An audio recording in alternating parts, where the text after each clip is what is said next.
ಯಾಕೆ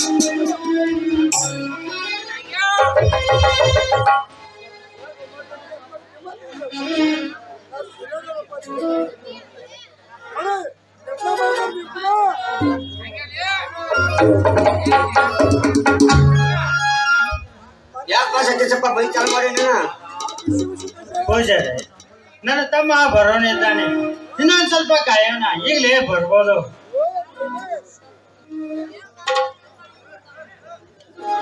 ಸತೀಶ್, ಏನು ಹೇಳುತ್ತಿರುವೆ? ನಿನ್ನ ತಮ್ಮ ಒಬ್ಬ ರೋಡಿ, ಅವನು ಮಾಡಿರೋ ಪಡೆಯದ ರೋಡಿ ನನ್ನ ಹತ್ರ ರೆಕಾರ್ಡ್ ಆಗಿವೆ.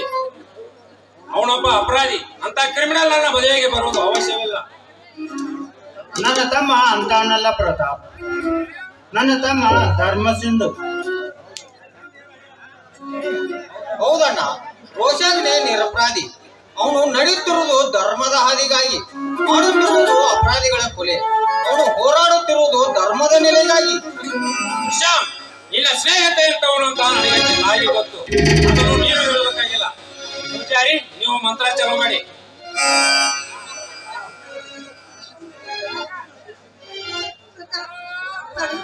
ನಿಮ್ಮ ಕಾಲು ಹಿಡಿದು ಬೇಡಿಕೊಳ್ತೇನೆ, ದಯವಿಟ್ಟು ನಮ್ಮ ಅಣ್ಣ ಬರೋ ತನಕ ದಯವಿಟ್ಟು ಈ ಮದುವೆನ ನಿಲ್ಲಿಸಿ. ಬೇಡ ಪ್ರತಾಪ್, ದಯವಿಟ್ಟು ನಿಮ್ಮ ಕಾಲು ಹಿಡಿತೀನಿ. ಪವಿತ್ರ, ಅವನ ಬಗ್ಗೆ ನಿನಗೇನು ಗೊತ್ತಿಲ್ಲ. ಅವನೊಬ್ಬ ಗೂಂಡ ರೋಡಿ. ಪೂಜಾರಿ, ನೀವು ಮಂತ್ರ ಹೇಳಿ.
ನೀನೊಬ್ಬನೇ ಬುದ್ಧಿವಂತ ಅಂತ ತಿಳಿದುಕೊಂಡ ಪ್ರತಾಪ್.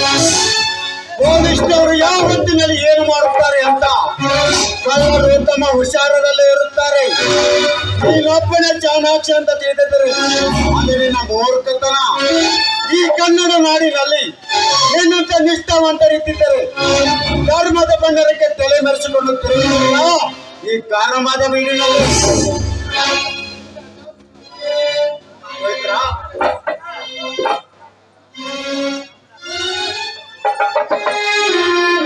ತಂಗಿ ಪವಿತ್ರ,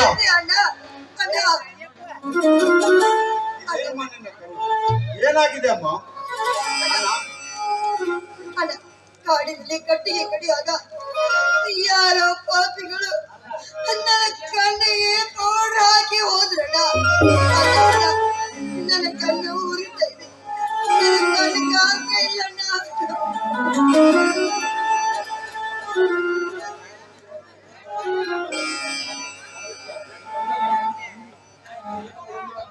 ಪವಿತ್ರ, ಮುಟ್ಟದಿರಿಯ ವೇಕೆಯನ್ನು.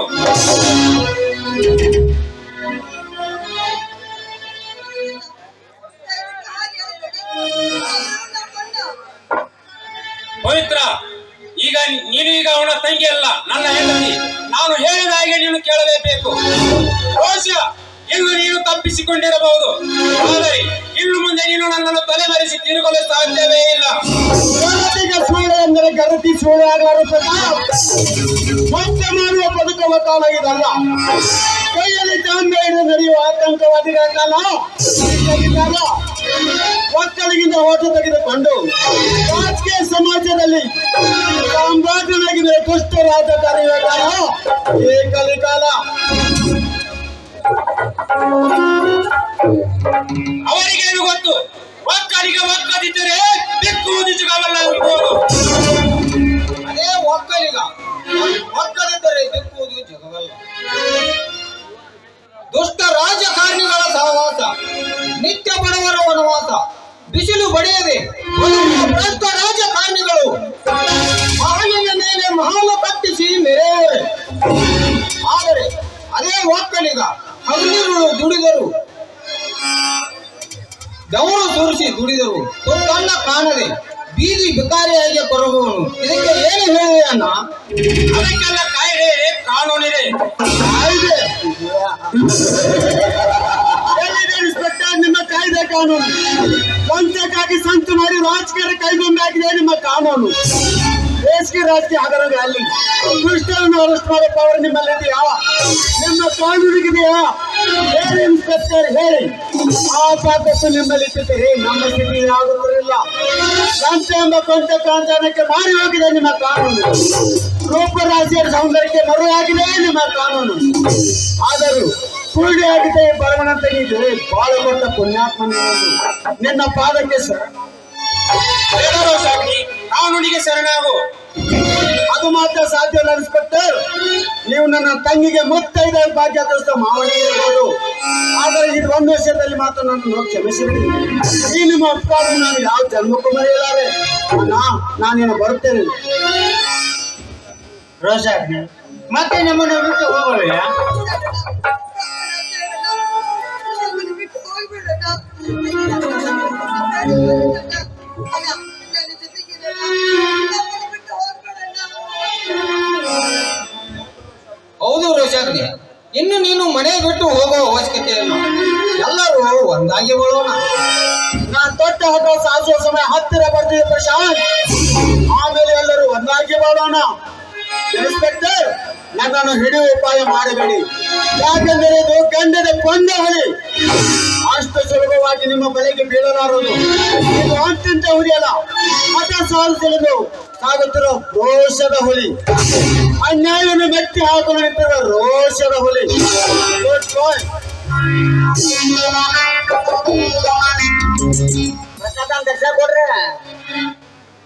ತೆಗೆದುಕೋ, ಊಟ ಮಾಡಿಕೊಂಡು ಹೋಗು. ಊಟ ಹೆಂಗ್ ಬಿಡಕತ್ರಿ?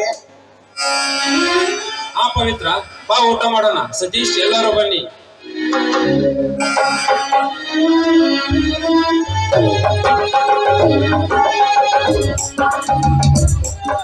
ಓಣಮನಲ್ಲಿ ನೀನೇ ತಿನ್ನಿತ್ತೆ ಅಲ್ಲೇ. ಮತ್ತೇನ್ ಮಾಡ್ಲಿ ಪ್ರಶಾಂತ್, ಎಲ್ರು ತಮ್ಮ ಹಾಗೆ ಹಿಡಿದ್ರು. ನೀವಾದ್ರೂ ನನ್ನ ವಿಚಾರಿಸ್ತಿರೋ ಇಲ್ವೋ ಅಂತ ನಿಂತೆ. ಹಾಗಂದ್ರೆ ಹೇಗೆ? ಎಷ್ಟೇ ಆದರೂ ನನ್ನ ಅರ್ಥ ಇದೆಯಲ್ಲ. ಮದುವೆ ಅಂತ ಇದೆಯಲ್ಲ, ಮದುವೆ ಐತಲ್ಲ, ಮುಂದೆ ಮುಂದೆ ಏನು ಅಂತ ನಿಮಗ್ ಗೊತ್ತಿಲ್ವಾ? ಬಲು ತುಂಟ್ರು ನೀವು. ಮದುವೆ ಆದ್ಮೇಲೆ ಏನ್ ಮಾಡ್ತಾರೆ? ಏನ್ ಮಾಡ್ತಾರೆ? ಮಕ್ಕಳು ತುರಿಸಿ ಒಂದು ಸುಂದರ ಸುಮಧುರ ಪ್ರೇಮರಾಗ. ಆಯ್ತು ನನ್ನ ಪ್ರೇಮರಾಗ.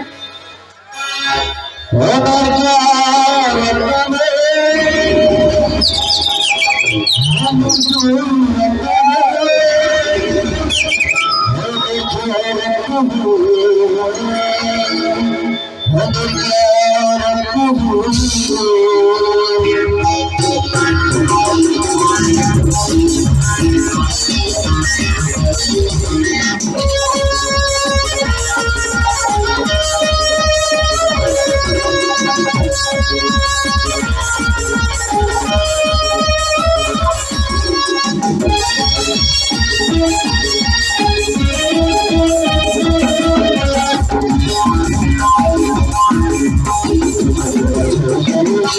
you.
ಏನಾದ್ರಿ? ಯಾಕ್ರಿ ಈ ನಾಚಿಕೆ ನಿಮ್ಗೆ ನಡೆ ಯಾಕೆ? ಊಟ ಮಾಡಮ್ಮ. ಊಟ ಮಾಡೇ ಬಿಡೋಣ ಅಂತೀರಿ?